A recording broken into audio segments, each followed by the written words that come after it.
Well, they have their Rotary Club in Crested Butte that meets every Wednesday morning. And I was fortunate enough to listen to a program, and Clayton was our speaker. And I was touched, and as International Services Chair for UBIL this year, I thought, well, I can contribute at least by, asking Clayton to come speak to us, because I thought his talk was terrific, and I wanted everyone in our club to be able to hear it. So Clayton is a member of the largest Rotary Club in the world. That used to be Kathy's and my club, the Houston Club years ago, and I was fortunate enough to be president of that club for a year. But I welcome Clayton to be our speaker today, and I'm so glad that you were able to help us with this program today, and I am looking forward to your words.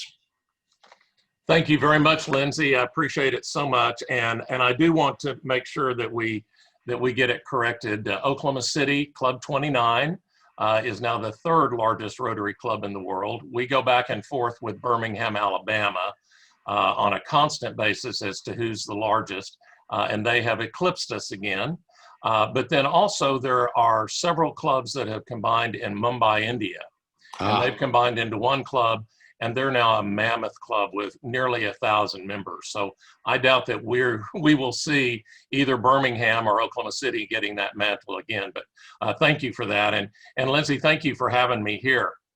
And again, I want to thank President Bill and the program chair and Lindsey and everyone for having me. And I want to thank again Adrienne and Larry for being here to support me. This is my second time to present about Malaria Partners. And I ask Adrienne and Larry, please yell if I say anything that is completely wrong. If it's a little bit wrong, then correct me later. But if it's completely wrong, then jump in. And it is a pleasure to be here. And let me now figure out, and Lindsey has watched me go through this once before when it didn't work. So let's see if we can make this one work. Open presentation. Terracotta. Here we go. Go to the top. From beginning. Here we go. Lindsey, can you see this? Okay. Yes, we see it. We're working. Good. It's working this time. It's much easier to do a presentation using slides when you can actually show the slides than it is just to talk. And Lindsey, thanks for the introduction. I want to add that my interest in international really got started back in 2010 when I had the honor of being our 100-year anniversary president of the club. And one of our goals was to get more involved in international project work. And so that has been something that we have really focused on for the last 10 years. And I am happy to say it's been a passion for me. And I've been involved now in Rotary project work in Latvia, Germany, Poland, Turkey, Azerbaijan, Guatemala, Panama, and Peru. And so last October, I joined the RMP group on a project trip to Zambia in South Central Africa. And then this year I have joined the RMP board. Now I want to clarify that the RMP, Rotarian Malaria Partners, has recently changed our name to Malaria Partners International. But for the purpose of this presentation, the slides and everything will still show RMP. My presentation today is about collaborating, and we ask you all to consider collaborating with us to eradicate malaria. Anytime that we're talking about Africa, and principally we're going to be talking a lot about Zambia today, it's important to just understand the sheer scale of the size of Africa. And on this map, you'll see the United States, China, India, Japan, and all of the countries of Europe can be contained inside the continent of Africa. And so it's important to understand that as we're talking about what we're trying to get done here. What I ask for you, I'm going to give you an overview of the presentation, but while we're looking at this overview and thinking about what we're going to do, I ask you through this presentation to please consider supporting our efforts to eradicate malaria. Please advocate that malaria eradication be the next big healthcare project for Rotary, and I'll explain more about that later. And then please consider participating with us. We were hopeful that about this time this year, we would be on another trip in Africa, another project trip visiting Zambia, but of course, COVID has made that impossible. So the overview is, first we'll talk about the greatest killer of mankind, and many say that is malaria. And the second is Rotary's unique position. I'll explain why it is a great time for Rotary to take on malaria. And then the third is to make a difference. We lead the fight in malaria, and we expect to somewhat that by partnering with the Rotary Club, we're asking you to invest to help us with our advocacy. And our in-country chapters are Uganda, Zambia, the Gambia, but principally I'm going to talk today, as I said, about Zambia. Here is the reference to malaria, the greatest killer of all time. And that is that, think of the Jurassic Park movie, that mosquito trapped in that piece of amber. That has actually been found. There has been a mosquito found in amber predating mankind, going back 30 million years, and that mosquito carried the malaria parasite. And so it's estimated that half of the people in the world who have died, who have ever lived, or about 50 million people have actually died of malaria. And that's why it's often referred to as the greatest killer of mankind.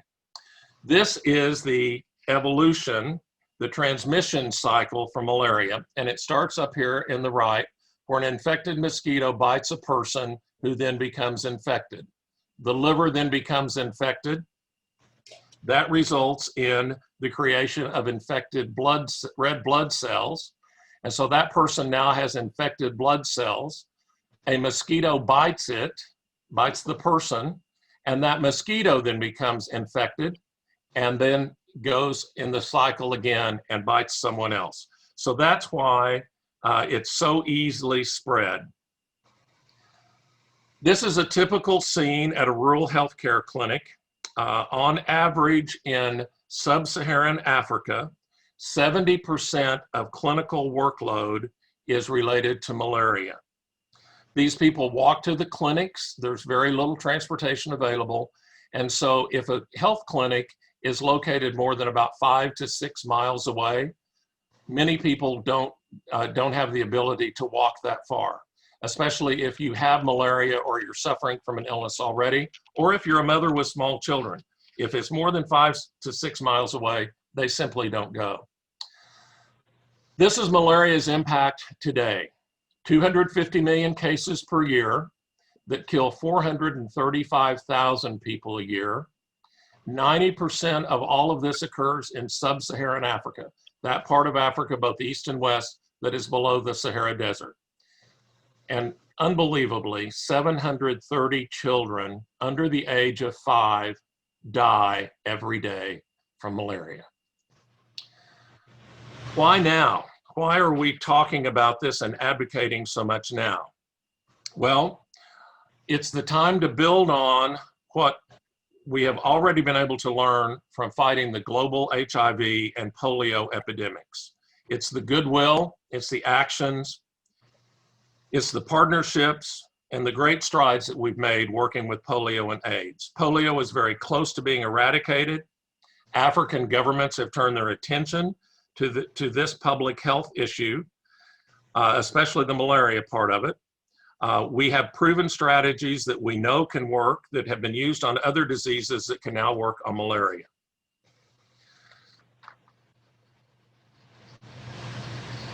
So, Rotary's unique position. We have in place the polio infrastructure that's been created over 30 years of work. We have proven that we can meet the financial commitment needed because since 1985, we've raised nearly $2 billion to fight polio worldwide. Rotary and our members are viewed as non-political. We are a neutral organization with no hidden agenda. And we have proven that in our work with polio.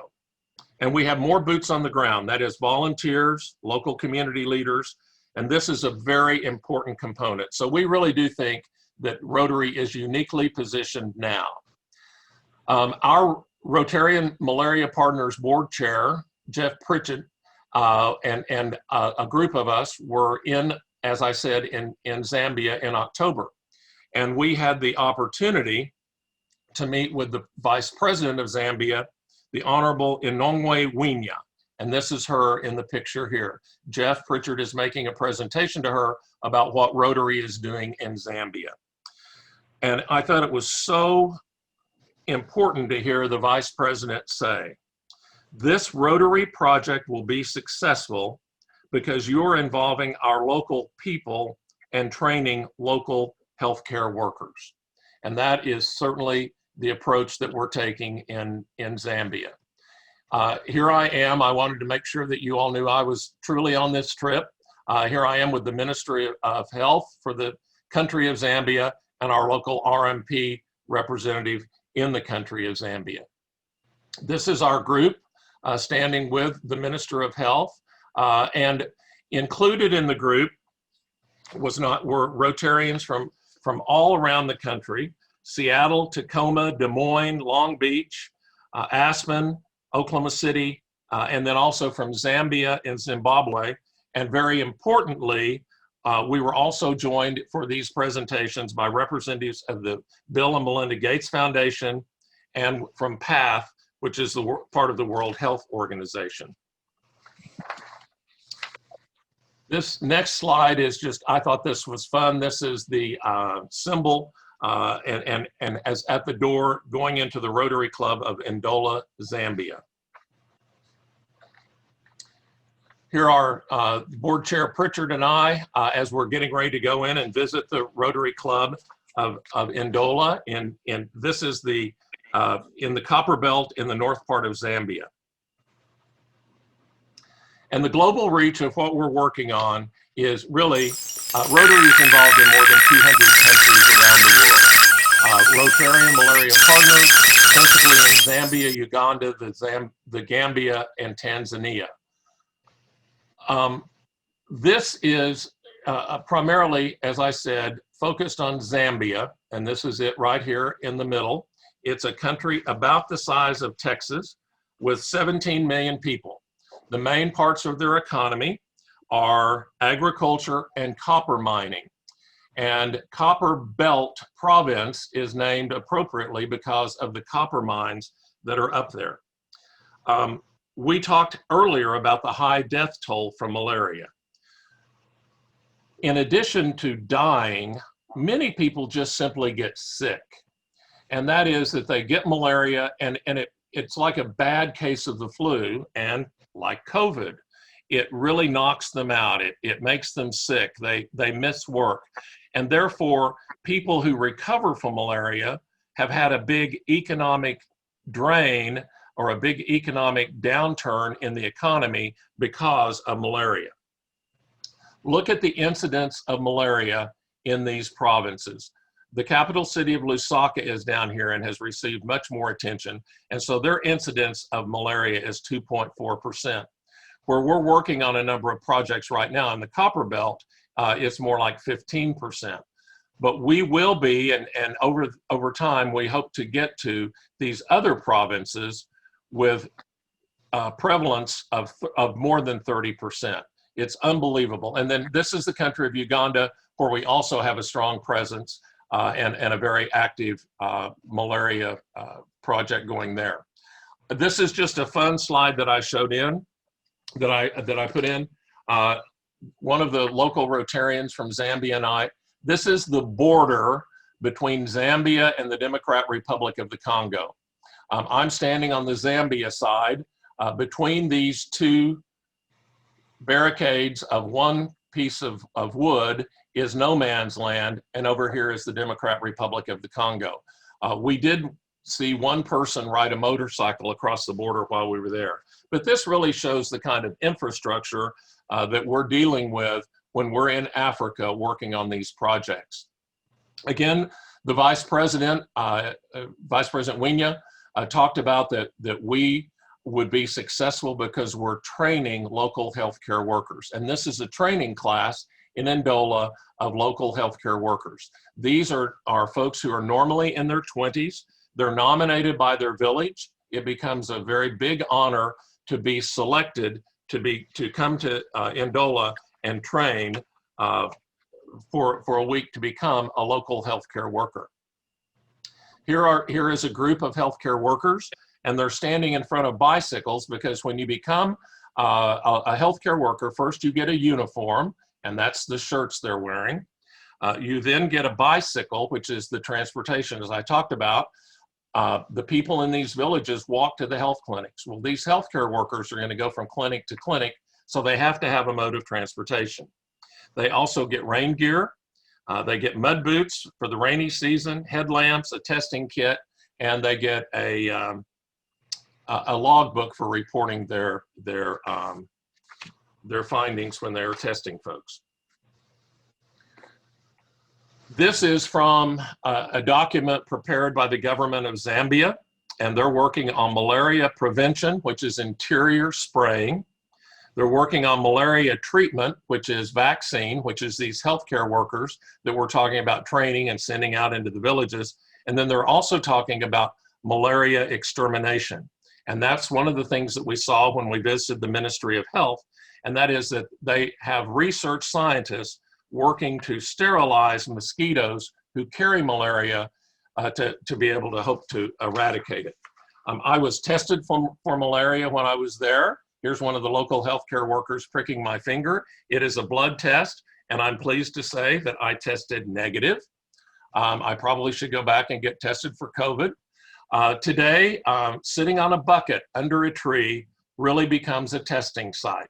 There are no, in so many of these villages, there are no clinics or places to even get together. This is what was put together as the clinic for the day in this village, with the supplies here, the workers, and a number of Rotarians looking on.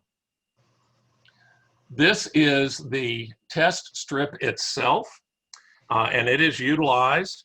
The drop of blood that is collected from someone's finger is dropped in here, and then it is activated with some drops of the reaction activator liquid, and then the result shows up here in 15 minutes. So in 15 minutes, you know if you have malaria or not. And then they put the information on here about who this is and what they found. Now, unfortunately, COVID has created a shortage of these test strips because they're more now difficult to get because many manufacturers have shifted to COVID-19 related equipment being manufactured. This is one of the healthcare workers who's actually been in spraying a house to try and help prevent the mosquitoes from getting into the house. So it's about making a difference. And what we would ask you to do is to advocate to eliminate the spread of malaria. We would ask you to consider a financial commitment. We would ask you to possibly encourage your club, take the leadership at your club to apply for a grant and to initiate an anti-malaria effort, maybe within a new country or a new province in Zambia or one of our other countries. And then we also ask you to partner with us on one of our next trips and partner with us in our work.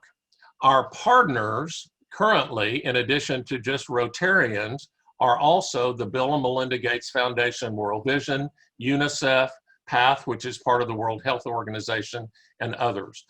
We are very excited to have so many international healthcare organizations partnering with us to fight malaria. And then finally, I would like to show you that, and many of you understand this who know about Rotarian giving, and that is how how a contribution can be matched 5 times. And one of the things that we can do that other Rotarian projects cannot do is we are eligible for a 1-to-1 match from the Bill and Melinda Gates Foundation. So money can come from the club, money can come from a district designated fund grant, and the money that comes from the club is eligible for a 50% match from the Rotary International Foundation. And I know that has changed recently, but our application for funding was already in. So we are still eligible for a 50% match. And then on district designated funds, we're eligible for a 1-to-1 match. So those funds then are eligible, that is the original dollars that come through the club and the district are eligible for a 1-to-1 match from the Bill and Melinda Gates Foundation. So $1,000 can easily become $5,000 or more. $5,000 in Zambia means that we can hire and we can train and hire 25 community health workers for 2 years. And they can, each healthcare worker can see and take care of, test, and administer to 12,500 people for 2 years. So a very small amount of money can have a very large impact on what we're doing in Zambia in particular. Now, when we travel, we also take time after we have worked hard for many days, we take time to try and see the rest of Africa. And one of the great things that we do, and Larry Gannat, who's on this call, talked about being a trip planner. This is a different trip that I was on, but we try and visit different national reserves for safari. These are pictures from safari that I took in Kenya and also in Luangwa National Park in Zambia. This is one of the most spectacular pictures, and it's of a leopard who has killed an antelope and dragged it up in a tree and getting ready to have dinner. This was the last morning that I was in Zambia.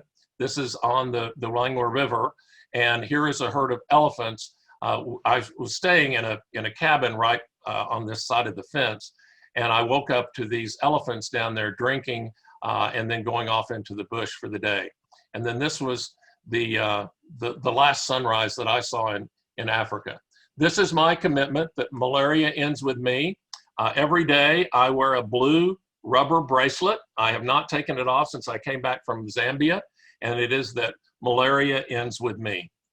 So in closing, what we would ask you to do is to please support our effort. We would ask you to please advocate, especially that malaria become the next big healthcare project for Rotary International, and then we would ask you to join us in service. We hope that you can join us sometime on one of our next trips to Africa. We'd love to show you what we're doing over there. We'd love you to participate, and we'd love to have the support of your club and your district. Mr. President, that concludes my remarks, and I would be happy to turn it back over if there are any questions or comments, or if any of my good friends on the board, Adriana or Larry, wanted to add anything. Since they're here, I will allow the experts to say something more. Well, I'm confident there will be some questions. The first one, I think, is apropos Lawrence Barris, who is a native of South Africa. Lawrence? My question is, what is the historical numbers of deaths and effective malaria? Is it rising, decreasing, staying the same? And we're going to get right to business because we have Steve Gregory in the studio, and he's got. Adriana or Larry, can you answer that historical question? I am not. I mean, I can take a stab at it. I'll give it a shot, Clayton, and that is from 2000 to 2015, in most of the sub-Saharan Africa countries, malaria went down pretty close to 50%. Then it's started to rise slowly.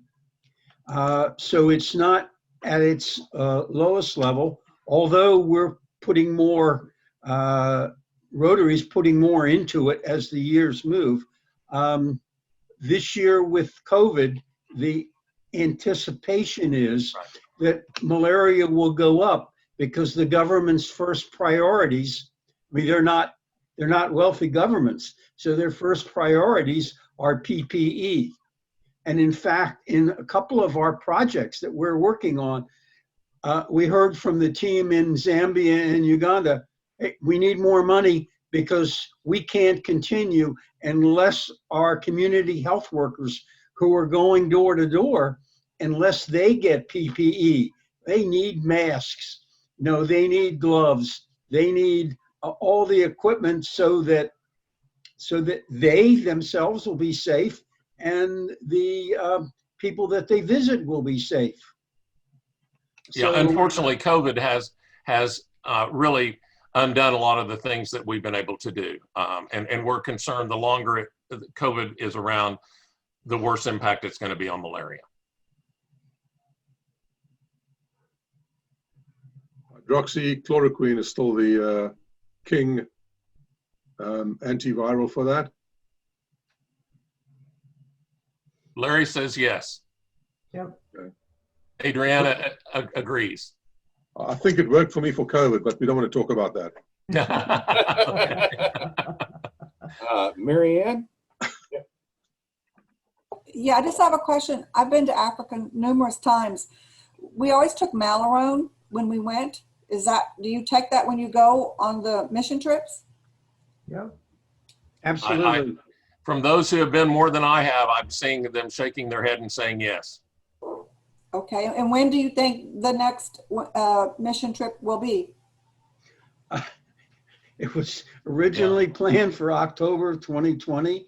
Then I put it off till April of 2021. And quite honestly, I'm thinking we're not going to be able to make April of 2021. Certainly right now, the countries don't want to see a group of Americans with what they see of COVID at their international airport. So I think the question is probably better than my answer, but We don't know.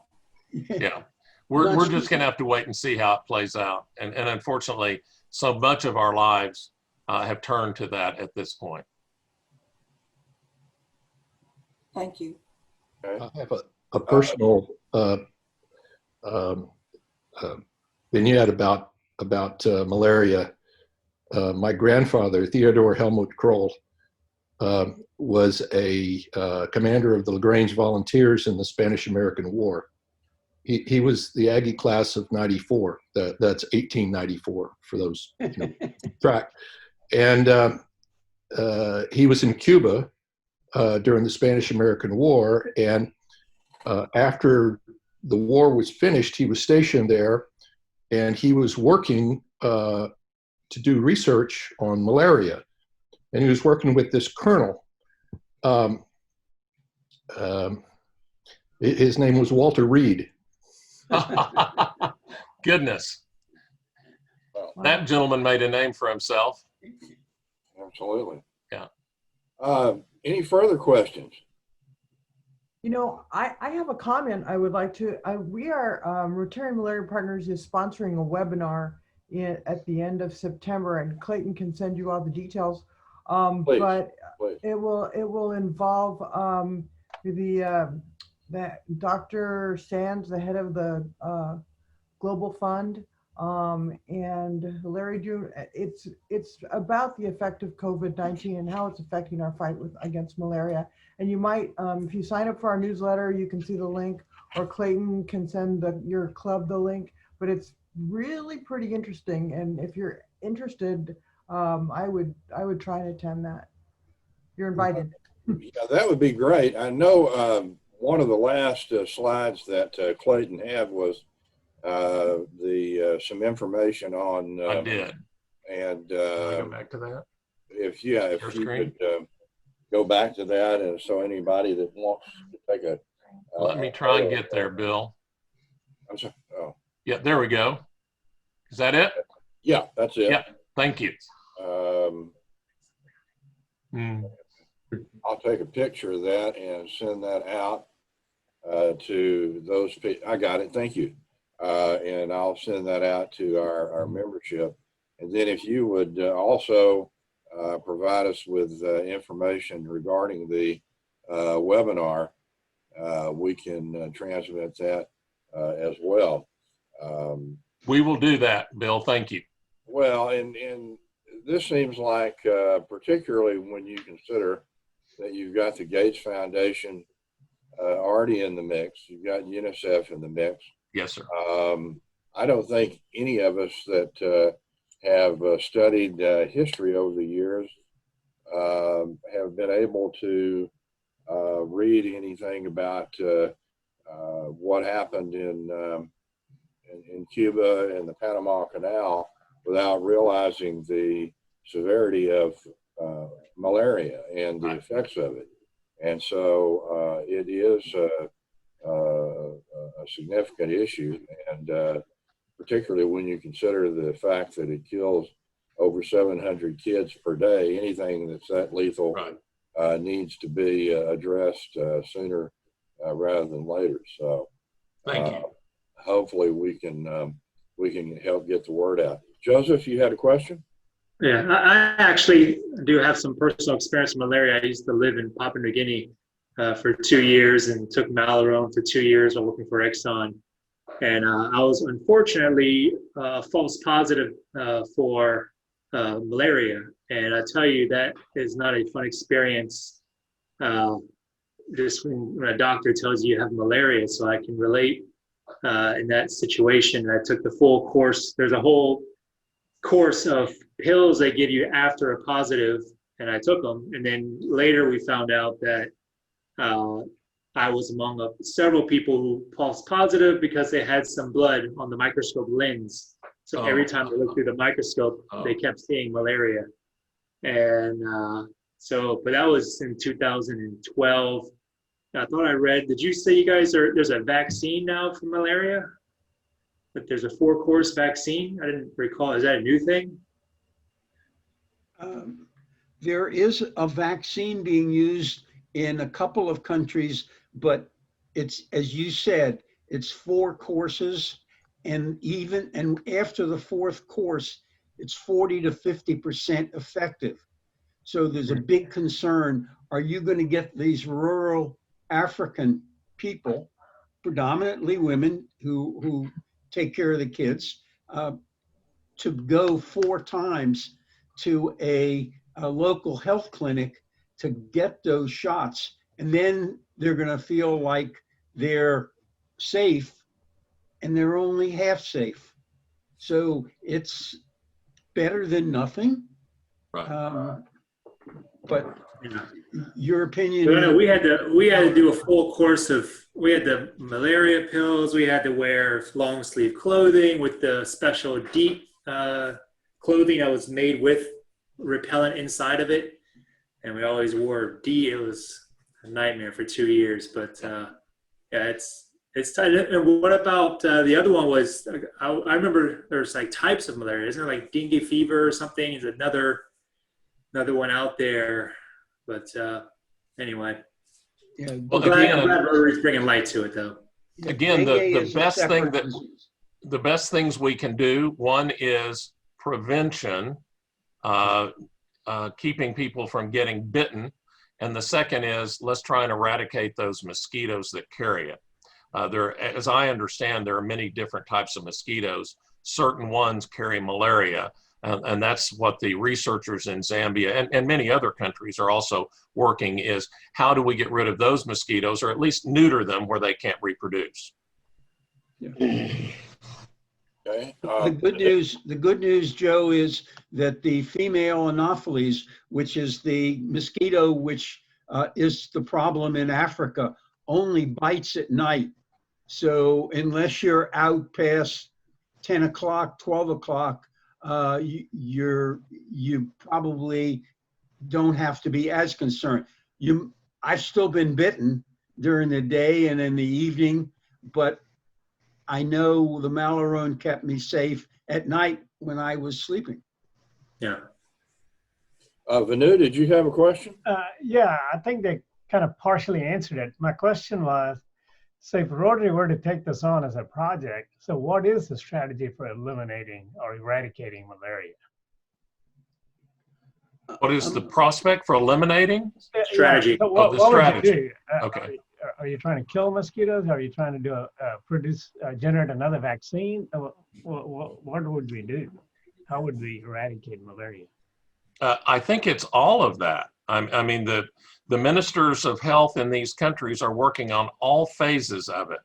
Again, what we're trying to do is identify those folks with healthcare workers who have malaria and treat them. We're trying to prevent them from being exposed by using nets, by doing interior spraying.